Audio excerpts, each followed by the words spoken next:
Scanner le sens. La maison du sens, série 2. Économie du réel, second volet. La monnaie du temps. Une précaution d'abord, comme toujours. Nous poursuivons ici la lecture ouverte au premier volet. Les faits de langue sont donnés comme faits de langue, les traditions comme traditions et nos lectures comme nôtres. Personne n'est mis en accusation. Nous exposons des seuils et des gestes, et la balance penche seule. Le creuset, au premier volet, a montré l'essai manqué. La caverne, ici, montrera les essais tenus. Le premier volet s'est fermé sur une question. Si le métal est un faux étalon, où se tient le vrai ? Le livre répond par un serment. Une sourate de 3 versets jure par le temps, wal asr, par le temps, innal insana lafi khusr, l'homme est en perte. Le mot n'est pas moral d'abord, il est comptable. Le khusr, c'est le déficit du marchand, la position qui se solde en rouge. Par défaut, toute vie est une opération déficitaire, et seule l'exception redresse le compte. Elle tient en 4 clauses. Et la première n'est pas ce que notre langue appelle croire.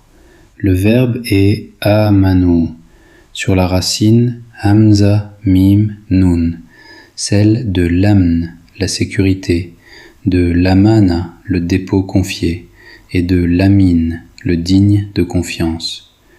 Le mu'min n'est pas d'abord celui qui tient une idée pour vraie, c'est celui qui entre en sûreté et se rend fiable au dépôt. La foi, en ce sens ancien que le français a presque perdu, n'est pas la créance de l'esprit, mais la fidélité du contractant. Devenir une contrepartie sûre. Et c'est un nom que Dieu porte, Al-Mu'min, celui qui donne la sécurité. La deuxième clause est d'œuvrer le réparateur, wa amilus salihat, sur la racine de l'islah, l'entretien, celui-là même que le régent du premier volet, Haroun, avait reçu mandat d'assurer. Et les 2 dernières s'échangent de main en main, wa tawasaw bil haqq, wa tawasaw bis sabr.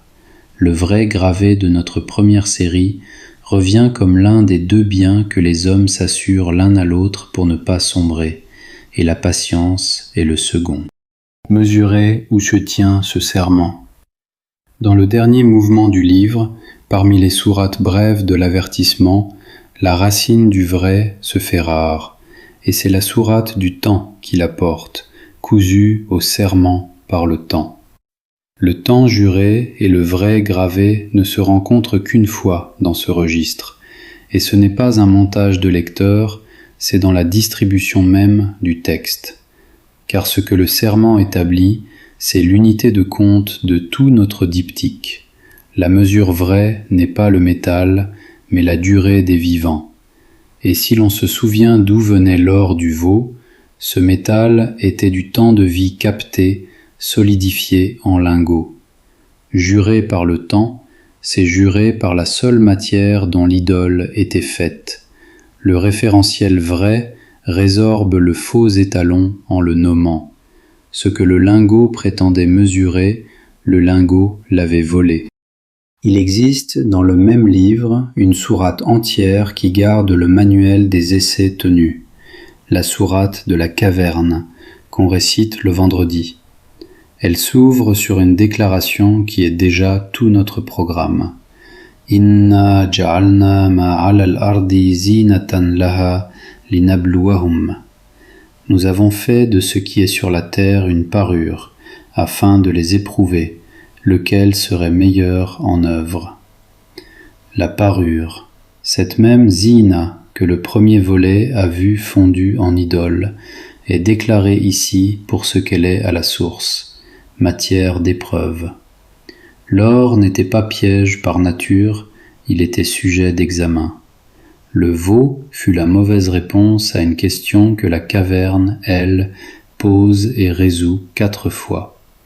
La tradition lit d'ailleurs les 4 récits de la sourate comme 4 épreuves, celle de la foi, celle du bien, celle du savoir, celle du pouvoir. Nous rapportons cette lecture comme lecture et nous suivons ces stations. La première est une histoire de monnaie. De jeunes croyants se retirent dans une grotte pour préserver leur foi, et Dieu les endort. Ils s'éveillent, croyant avoir dormi un jour, et dépêchent l'un des leurs à la ville, biwariqikum hadi, avec cette pièce d'argent que voici. Or 3 siècles ont passé, la pièce est le témoin qui les trahit et qui les révèle. Une monnaie retirée de la circulation pendant 300 ans dit, par sa seule frappe hors d'usage, le temps qui a coulé. Voilà le contraste exact avec le premier volet. Le veau était le métal qui ment sur Dieu. La pièce des dormants est le métal qui dit vrai sur le temps. L'un mugit pour tromper, l'autre se tait et témoigne. Et la vertu qui sépare les 2 récits, la sourate la nomme Wasbir nefsaka ma'alladina yad'una rabbahum. Astreins ton âme à la patience avec ceux qui invoquent leur Seigneur. Wala ta'du 'aynaka anhum turidu zinatal hayatid dunya. Et ne détourne pas les yeux d'eux en désirant la parure d'ici-bas. Le peuple du veau n'avait pas tenu 40 nuits. Les gens de la caverne traversent 300 ans. Ce qui ne sait pas attendre fond, ce qui sait attendre passe. La patience est la thermodynamique de tout ce volet. Et à l'entrée de la grotte veille une figure muette que nous adoptons comme emblème. Wa kalbuhum basitun dira'ayhi bil wasid. Leur chien, pattes étendues sur le seuil. Le veau émettait un son sans rien garder. Le chien garde sans un son. Il ne mugit pas, il ne réclame rien, il tient la ligne. Le douanier que ce volet décrit a désormais son image, et le seuil, el-wasid, sa ligne visible. La deuxième chambre d'essai met en scène un homme qui possède exactement ce que le premier volet condamnait, l'accumulation qui se croit éternelle. Un homme reçoit 2 jardins comblés, séparés par une rivière qui coule entre eux, et il dit à son compagnon « Ana aktharu minka malan wa a'azzu nafaran » « Je suis plus que toi en bien et plus puissant en homme. » La racine du premier volet, celle du takathur, revient mot pour mot dans sa bouche. Le voici, l'homme du plus que toi. Puis il entre dans son jardin, injuste envers lui-même, et prononce la thèse de toute bulle. Ma avunnu an tabida hadhihi abada. Je ne pense pas que ceci périsse jamais. Wa ma avunnu sa'ata qa'ima. Et je ne pense pas que l'heure se tienne. Regardez l'enchaînement, il est d'une rigueur parfaite. Croire son capital éternel n'est pas une erreur parmi d'autres, c'est une conséquence logique du déni de l'heure. Pour que le rendement soit infini, il faut que le terme n'existe pas. L'homme des 2 jardins a raison dans sa comptabilité à une seule condition, que le seuil soit aboli. Toute enflure repose sur cette abolition. La valeur ne devient infinie que dans un monde sans échéance, et c'est pourquoi le référentiel vrai devait être le temps, qui est la présence continue de l'échéance dans chaque instant. Le compagnon lui donne la seule formule qui manquait à son bilan. Masha'Allah, la quwwata illa billah. Ce que Dieu veut, il n'est de force qu'en Dieu. C'est le tampon de la douane du haut, l'écriture qui rattache tout actif à sa source. L'homme des jardins ne l'avait pas apposé, et son capital, non déclaré, était déjà saisi. Le règlement descend alors dans le vocabulaire même du conte. Dieu enverra sur le jardin husbanan minas samaa, un règlement de compte venu du ciel, sur la racine du hisab, et l'eau, ce flux qu'il croyait sien, deviendra raoura, enfoncé hors d'atteinte, la crue inversée, la nappe qui se retire. Le lendemain, l'homme se tord les mains, yuqallibu kaffayhi ala ma anfaqa fiha, sur ce qu'il avait dépensé devant les treilles effondrées. Le mot de la dépense, anfaqa, est retourné contre lui. Il avait investi dans le périssable en le croyant éternel. Le récit se scelle sur la formule qui referme aussi notre premier volet. Hunalikal walayatu lillahil haqq. Là, l'alliance appartient à Dieu, le vrai. Le vrai de la planche du vrai revient sceller le récit de la fausse richesse. Puis la sourate donne l'image générale. El-mal wal-banoun zinatul hayati dunya. Les biens et les fils sont la parure d'ici-bas. Wal-baqiyatu salihatu khayr. Et les œuvres qui demeurent valent mieux. La troisième chambre d'essai éprouve le savoir et elle nous rend en négatif exact la figure du premier volet. Moussa rencontre un serviteur à qui Dieu a donné une science de sa part. Allamnahu min ladunna ilma. Et cet homme agit 3 fois sur une information que Moussa ne détient pas. La ressemblance avec le fondeur est troublante et voulue. Le Samiri, lui aussi, revendiquait d'avoir vu ce que les autres n'avaient pas vu. 2 hommes affirment l'accès à l'invisible. C'est l'usage qui les sépare, et il les sépare absolument. L'initié contrefait s'en servait pour frapper un dieu muet et asservir. L'initié véridique perce une barque, relève un mur, et l'on découvre à la fin que chaque acte protégeait un faible. Le premier geste est une leçon d'économie pure. أما السفينة فكانت لمساكين يعملون في البحر. La barque appartenait à des pauvres qui travaillaient sur la mer, et derrière eux, un roi saisissait toute barque en bon état. Le serviteur l'endommage précisément pour la sauver. Un défaut délibéré, une avarie calculée, soustrait l'outil des pauvres à la prédation du puissant. Le premier volet avait posé le défaut comme fraude, le veau coulé pour tromper.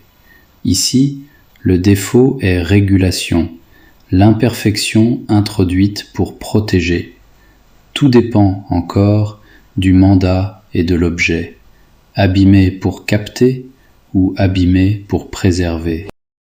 Et le troisième geste rend au mot kanz son visage béni, celui que le premier volet n'avait pas montré. Sous le mur que le serviteur relève sans salaire dort kanzun lahuma, un trésor pour 2 orphelins de la ville dont le père était un homme droit. Comparez les 2 trésors du diptyque. Celui du premier volet, l'or thésaurisé, brûle son homme parce qu'il le retient. Celui-ci est béni parce qu'il attend. Ce n'est pas une réserve morte, c'est un dépôt à terme, une amana, de la racine même de la foi nommée en ouverture. Le trésor tenu en fidélité, hérité d'un juste, muré sans rendement et rendu à l'échéance au profit des faibles. Le kanz condamné gèle un flux, le kanz protégé diffère un flux. Et Moussa, dans toute cette station, aura été l'auditeur devenu audité, le maître du premier volet passé au banc de l'élève, lui dont le peuple n'a pas tenu 40 nuits, ne tient pas 3 questions sans rompre le pacte du silence. La 4e chambre d'essai éprouve le pouvoir, et elle clôt l'arc ouvert au premier volet, car elle fait paraître un second fondeur, d'où El-Qarnayn, établi sur la terre par un don reçu, Inna makkanna lahu fil ard, parvient à un peuple menacé. On lui propose un tribut. Hal naj'alu laka kharjan, fixerons-nous pour toi une redevance en échange d'un rempart? Sa réponse est la clé de voûte de tout notre diptyque. Ma makkanni fihi rabbi khayr. Ce dont mon Seigneur m'a donné l'assise vaut mieux. Ils refusent le tribut et ne demandent que de la force de travail. Puis ils font, ils réclament des blocs de fer, attisent le feu jusqu'à la braise, Atuni ufrir alayhi qitran, et versent dessus du cuivre en fusion. Voici donc deux hommes qui coulent du métal au feu, et tous les opposent sauf le geste. Le Samiri fondait dans un interrègne sans mandat l'or capté du peuple, pour un dieu qui mugit et asservit. Dhul-Qarnayn fond sous une assise reçue le fer demandé au peuple qu'il protège pour un rempart qui libère. L'un émet une idole et perçoit l'adoration, l'autre bâtit une barrière et refuse la redevance. La fonte n'est donc pas coupable en elle-même, jamais. C'est le mandat, l'objet et la destination qui tranchent. Et le second fondeur ajoute la clause qui manquait à toute cette économie, celle du provisoire. فَإِذَا جَاءَ وَعْدُ رَبِّي جَعَلَهُ دَكَّاءَ. Quand viendra la promesse de mon Seigneur, il le nivellera. Même le rempart licite se déclare temporaire. Le bon ouvrage lui-même n'a pas le droit de se croire éternel, sous peine de refaire l'erreur des deux jardins. Seule la promesse ne fond pas. De ces quatre stations se dégage la grammaire du seuil, et elle tient dans une distinction que les juristes ont formulée en deux maximes. Dans les transactions, les mu'amalat, le principe est la licéité. Tout est ouvert par défaut et seuls quelques nœuds nommés sont interdits. Dans les adorations, les ibadat, le principe est l'arrêt. Tout est fermé par défaut et seul est ouvert ce qui a été institué. Ce sont des maximes de la discipline, non des versets, nous les déclarons pour tels. Et la langue confirme la géométrie. Le halal n'est pas d'abord le permis, il est le dénoué. La racine, ha, lam, dit délier, dénouer, ce qui peut passer. Le haram est le noué, le sanctuarisé, ce qui est retenu hors de l'échange. Le champ de l'économie est donc, par définition, le champ du dénouement, où le flux passe et où le douanier ne contrôle que les rares nœuds déclarés. Et le domaine de l'arrêt porte un mot qui offre à ce volet sa plus belle pièce. La racine du culte institué est celle du tawtlif, l'arrêt sur ce qui est reçu, waw, kaf, fa, de waqaf, se tenir debout, s'immobiliser, et c'est la racine du waqf, la fondation pieuse. Or la définition classique du waqf est l'exact renversement du riba, tahbisul asl wa tasbilul manfa'a, immobiliser le principal et mettre le fruit sur le chemin. Le riba laisse le principal en mouvement apparent et le fait enfler sans pluie. Le waqf fige le principal et libère un flux pur, perpétuel, qui irrigue sans retour. Le seul capital que la tradition autorise à ne jamais bouger est celui dont tout le rendement passe. Là où l'enflure était un mouvement qui trahit, le waqf est un arrêt qui sert. Et l'on comprend que le refus du tribut, chez le second fondeur, était déjà un geste de waqf, une protection soustraite au marché. Reste la vertu du douanier et une méprise à défaire. La sourate du temps commandait la patience, et le livre décrit le lecteur qu'il cherche par une qualité qu'on traduit à tort par la crainte, la taqwa.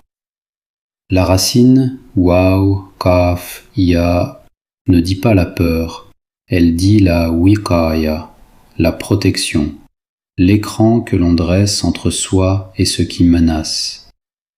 Le livre a d'autres mots pour la peur, et il les distingue.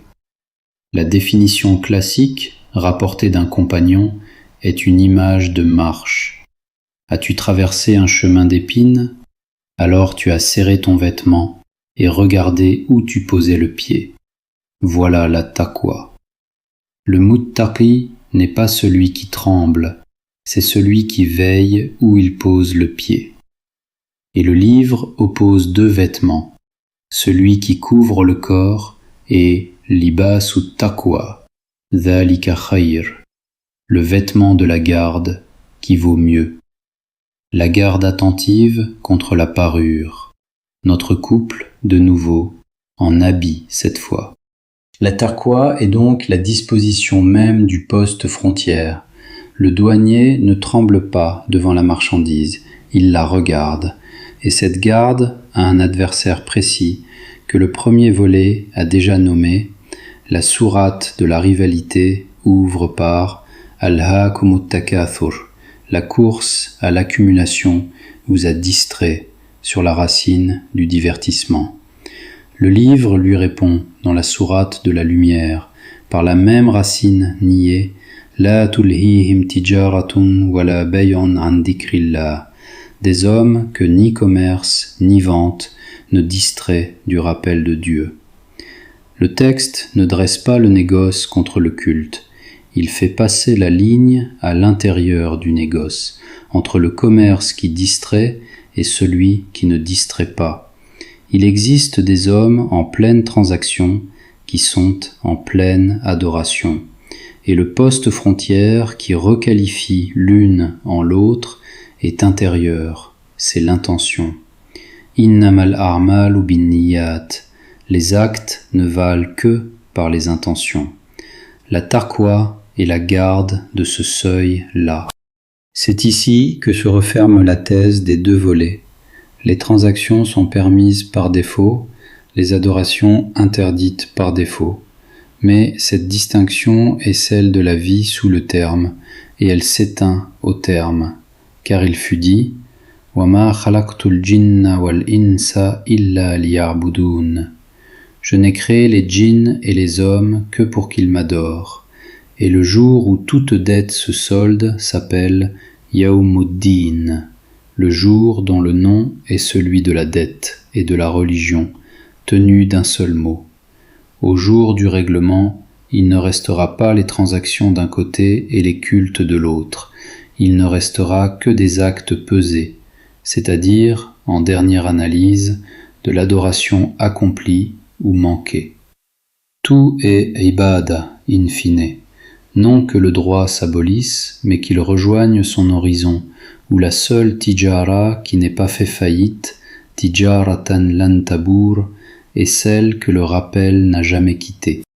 Il reste à porter notre propre compte au référentiel que nous venons d'ériger, car le temps que nous étalonnons est d'abord celui que nous prenons. Chaque planche dépense la monnaie du titre. Elle prélève sur la vie de qui l'écoute des minutes qui ne reviennent pas. Cet asr même dont nous avons juré qu'elle était l'unique valeur. Le critère se retourne aussitôt. Une planche qui capte l'attention pour l'éclat de son propre montage est un divertissement, un laro de plus. L'inverse exact du la tulhihim qu'elle prétend servir. L'érudition qui s'admire est une parure, et la parure est la matière du test avant d'être l'idole. Nous risquons, à cultiver ce jardin de cygnes, la faute de l'homme aux deux jardins, le croire à nous, le croire durable, oublier la rivière qui coule entre les planches et n'appartient à personne, et nous étonner le matin où l'eau s'enfonce hors d'atteinte. Le douanier qui tenait le seuil doit se présenter à sa propre frontière et déclarer le temps qu'il capte, sinon la garde devient captation et le rappel distraction. Que celui qui a nommé la patience la pratique d'abord sur lui-même, et que le compte, une fois rendu, se résorbe non pas en surabondance de planches, mais dans le seul actif qui traverse le terme, les œuvres qui demeurent. Le rendez-vous ne se renégocie pour personne, et le fondeur du premier volet n'était pas seul convoqué. Nous le sommes, à chaque signe mis en circulation, sous le serment par le temps. C'était Scanner le sens, économie du réel, second volet, la monnaie du temps. Le diptyque est clos. Le premier a montré le creuset et l'essai manqué. Le second, les chambres d'essai et la garde du seuil. Qu'Allah nous compte parmi ceux que ni le commerce ni la vente ne distrait de son rappel, et parmi les œuvres qui demeurent.